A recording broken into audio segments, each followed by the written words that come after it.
Nah, jadi nih balik lagi, assess teman-teman tuh biasanya butuh dana darurat itu frekuensinya seberapa sering?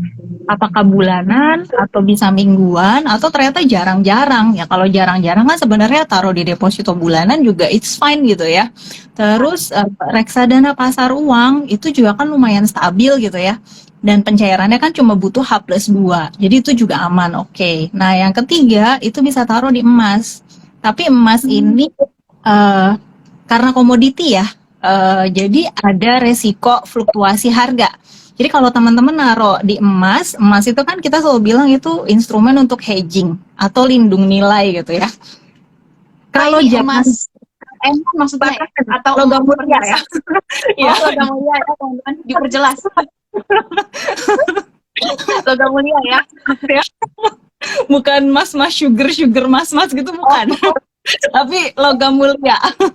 Nah, kalau si logam mulia ini aku saranin bisa untuk teman-teman yang jarang menghadapi situasi darurat. Jadi periodenya tuh bisa untuk jangka panjang gitu. Nah, karena Pak emas kan juga liquid gitu kan, gampang banget nyairinnya atau jual atau misalnya kita cuma mau titip di Pegadaian juga bisa langsung dapat cashnya gitu kan. Jadi perhatiin nih, karena komoditas harganya naik turun gitu kan. Kalau emas mesti diingat juga ada biaya penitipan. Terus kalau misalnya kita masukin Pegadaian pasti kan ada biaya administrasi. Terus katakan nih kayak sekarang kita beli emas per gram 940.000 gitu kan. Tapi harga jualnya lagi buybacknya itu dari Antam itu cuma di angka 830 ribuan. Kurang lebih kayak gitu. Jadi mesti dipertimbangin ada selisih angkanya. Tapi kalau dalam jangka panjang pasti naik terus kan harganya kalau emas itu gitu walaupun ada naik turunnya gitu sih. Jadi 3 instrumen itu. Jangan taruh di saham, jangan taruh di kripto.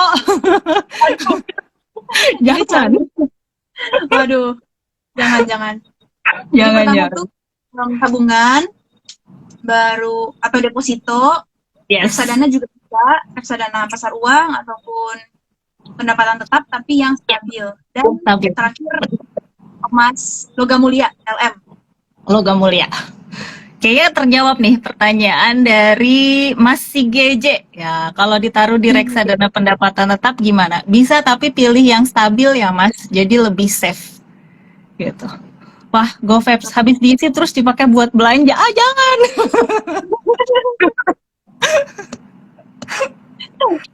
Aduh. Oke. Kita ke pertanyaan selanjutnya. Tip. Kalau dana darurat dalam bentuk mata uang asing bisa nggak sih Kak? Kan tabungan nih, tapi tabungannya USD gitu. Bisa kan? Ya. Atau harus rupiah? Bisa. Bisa aja, Bisa. tapi sama kayak emas tadi. Kalau kita naruh di mata uang asing kan ada fluktuasinya ya. Jadi ya kalau misalnya kayak kondisi sekarang nih, katakan aku naruh US dollar gitu. Dulu aku nabung zaman US dollar 14 ribuan, 13 ribu. Terus sekarang tiba-tiba, wah 15.300. Malah hari ini hampir 15.400-an lebih gitu kan. Bahagia. Tapi apa yang terjadi kalau turun harganya? Aku beli US dollarnya di 14 ribu, terus tiba-tiba harga US dollarnya malah turun jadi 13 ribu. Di saat kita butuh si dana darurat tersebut gitu. Jadi kalau misalnya uang asing sama kayak logam mulia gitu ya, ada resiko fluktuasi itu gitu. Kemudian tadi kan dia bilangnya tabungan gitu ya. Pasti kemarin pernah dengar kan cerita penjaga sekolah tuh yang nabung naruh uang tapi kayaknya ditaruh di rumah terus lupa. Tabungannya tuh sebenarnya dihitung-hitung ada 100 juta tapi kemakan sama rayap si uang cash itu. Nah, ingat kan? Nah, dolar sama kayak gitu. Jadi dolar kalau dalam bentuk cash ataupun mata uang asing lainnya gitu ya, kalau dia dalam bentuk cash atau banknote itu sebetulnya itu masuknya komoditi. Nah, kalau misalnya komoditi resikonya apa? Kita kan kalau mau beli barang pengennya yang mulus ya. Nah, uang juga sama. Ingat nggak kalau kita ke money changer, misalnya kita mau nuker gitu ya, money changer tuh kan pasti ngeliatin tuh, ini mulus apa enggak. Kalau dia mulus, harganya full dengan rate yang terbaik. Tapi kalau ada lecek-lecek dikit, pasti harganya turun. Itu di money changer. Kalau kita bawa ke bank, bank lebih detail lagi loh. Bank itu kita kan selalu update gitu ya. Ada nomor seri banknote-nya kan, ada nomor seri uangnya tuh. Oh, Nah, karena si dolar ini kan mata uang asing negara lain gitu ya.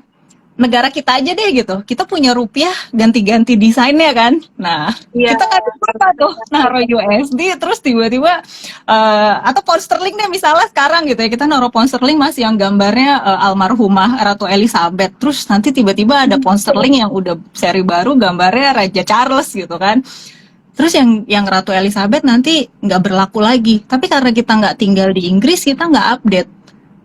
Pas kita Iya, bawa ke bank, mau ditukar, ternyata udah nggak berlaku. Gitu. Jadi ada risiko itu sebetulnya. Jadi kalau saya bilang sih, unless ada kebutuhan atau expense yang memang, misalnya aku kasih contoh, misalnya saya orang tua, terus saya punya anak yang kuliah di luar negeri. Nah, itu boleh tuh dana daruratnya dalam bentuk mata uang asing sesuai anak saya sekolahnya di negara mana. Kalau misalnya oke. saya kenapa-napa, pasti kan dia butuh dikirimin uang dong. Nah, dikirimin uang dalam bentuk mata uang yang tersebut kan gitu. Jadi lebih baik kalau misalnya dalam dolar gitu atau pound sterling misalnya. Kalau anaknya memang kuliahnya di Amerika atau di UK gitu. Gitu sih. Oke, gitu ya. Kita ke sahabat Wancuk nih ada yang nanya si GJ. Oke Kak, kalau Oke. oh ya, ada proporsi yang ideal nggak untuk membagi ke 3 instrumen? Oh, yang tadi, yang Ya tabungan tadi ya. gitu. Iya. Ada. Jadi kalau kita sih saraninnya kurang lebih gini. Kalau yang di tabungan itu 1 sampai 2 kali pengeluaran bulanan. Nah, kemudian untuk yang di deposito atau reksadana gitu ya, itu bisa 2 sampai 4 kali pengeluaran bulanan.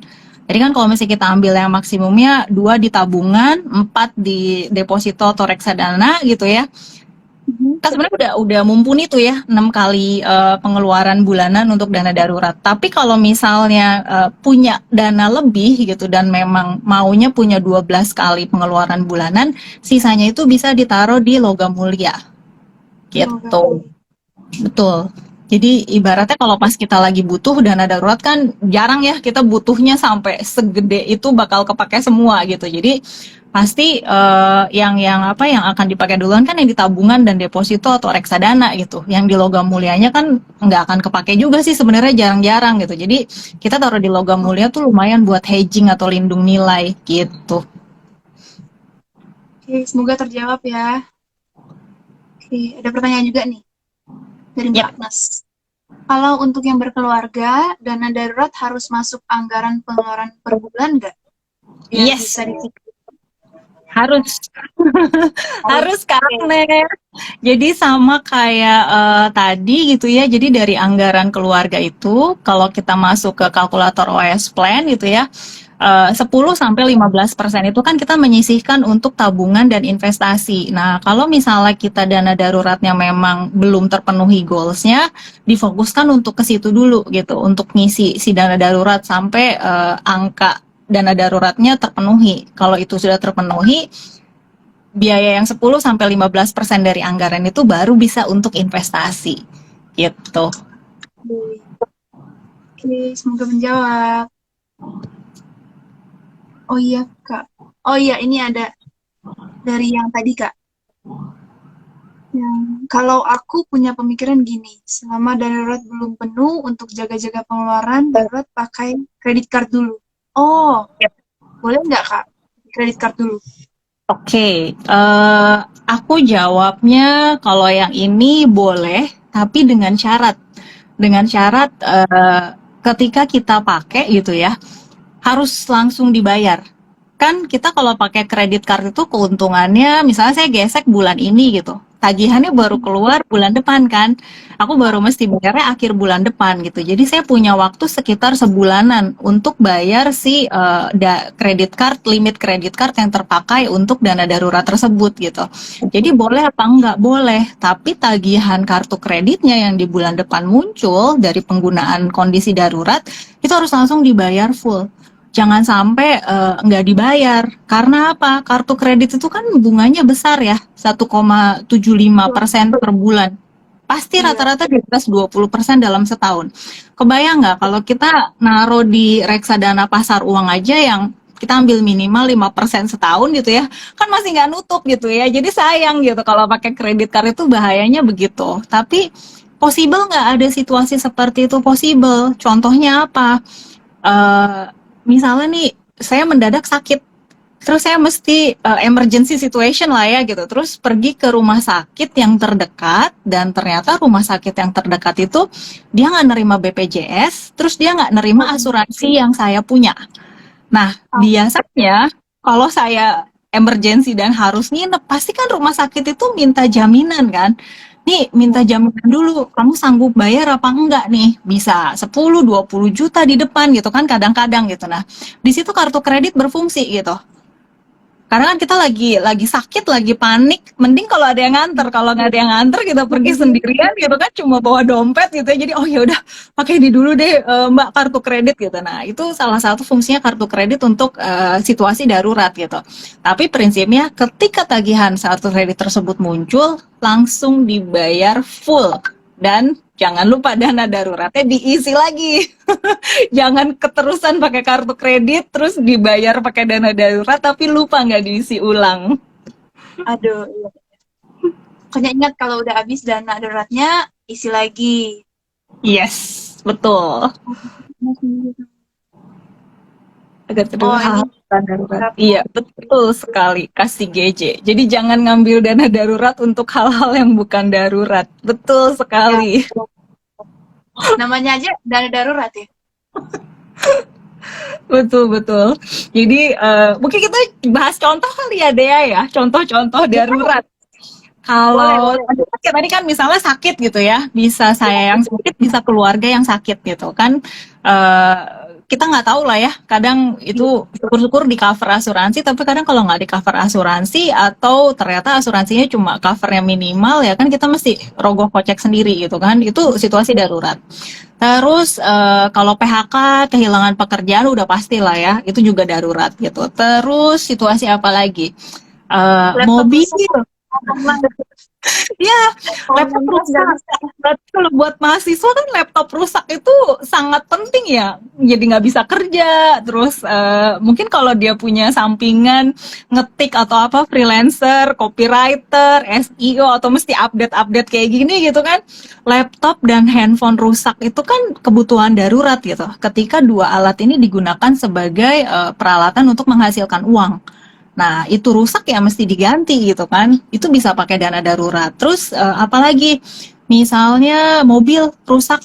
Mobil kan kita cuma nyiapin, oke deh cuci mobil, ganti oli, apa segala macam gitu ya, yang normal, yang rutin-rutin. Tapi kalau tiba-tiba amit-amit ketabrak terus nggak di cover asuransi atau apalah gitu yang tiba-tiba turun mesin atau apa gitu yang mesti butuh perawatan yang besar gitu kan itu juga darurat gitu karena kita sebenarnya nggak masuk ke expense yang rutin gitu kan itu terus kalau misalnya tiba-tiba eh saya nih gitu ngajar kerjaannya terus lagi sakit gigi nggak bisa ngomong Nggak bisa kerja. wah, itu darurat loh.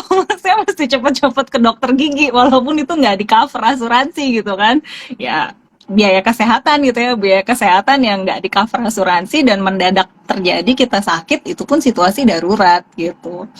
Itu sih. Oh, Wah, challenging. Iya, betul sekali Kak Goveps. Challenging, tapi pasti bisa. Yang penting prosesnya dijalani pelan-pelan. semangat, pasti bisa. Iya, terus kalau butuh komunitas sebetulnya bisa join sama One Shield ya Dea ya. Kita punya komunitas cerita uang. Kita ada di komunitas loh. Atau mau join kelasnya supaya bisa lebih dalam lagi ngerti Ya, tentang betul bagaimana sekali. mengatur keuangan. Boleh langsung DM ya setelah IG live langsung DM. Ditunggu. Soalnya itu penting banget deh, beneran penting banget selain ilmu gitu ya. Yang saya sendiri berasa memang kalau kita pengen beresin keuangan itu penting banget buat kita mulai berteman dan ada di komunitas juga yang memang udah aware dengan soal keuangan gitu. Ya kan? Jadi kita punya temen itu instead, ayo kita kongko yuk, ada kafe baru seru nih, Instagramable gitu. Instead kita melakukan hal tersebut gitu ya, tapi kan kayak dia nih, Li, ikut kelas yuk. Ada sertifikasinya nih gitu, ada ilmu baru nih gitu. Oh oke. Jadi kita ini ya, hedon kelas gitu. Iya, Hedonnya, hedonnya ikut kelas ini, ikut kelas itu gitu. ke atas gitu.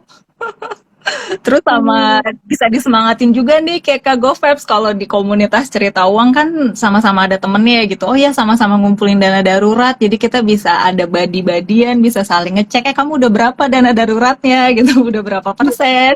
Aku udah sekian loh gitu.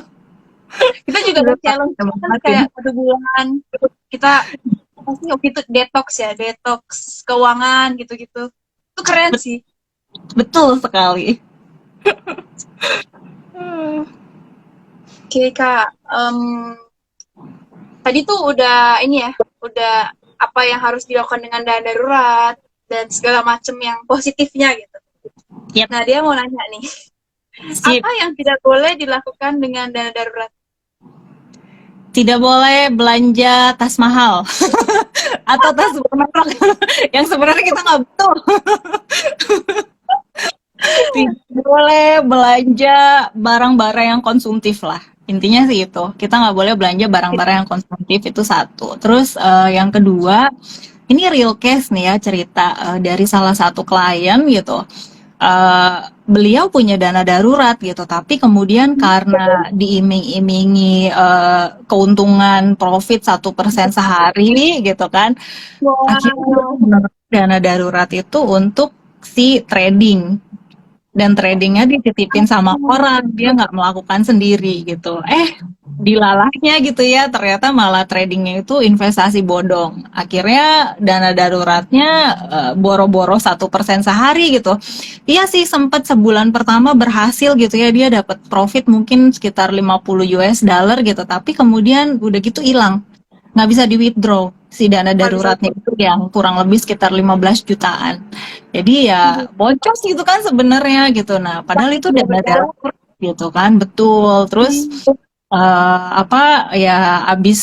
abis kena kasus itu gitu, ternyata malah muncullah situasi darurat, keluarganya ada yang sakit dan dia butuh dana, tapi karena dana daruratnya nggak ada, udah kepake investasi, terus investasinya bodong, ya hilang lah, terpaksa akhirnya dia cari pinjaman sana sini untuk memenuhi kebutuhan daruratnya ini gitu. Jadi itu yang nggak boleh gitu ya. Satu, jangan dipakai buat barang-barang yang konsumtif. Terus yang kedua, jangan dipakai buat investasi. Terlepas dari investasi itu bodong atau investasi beneran gitu ya.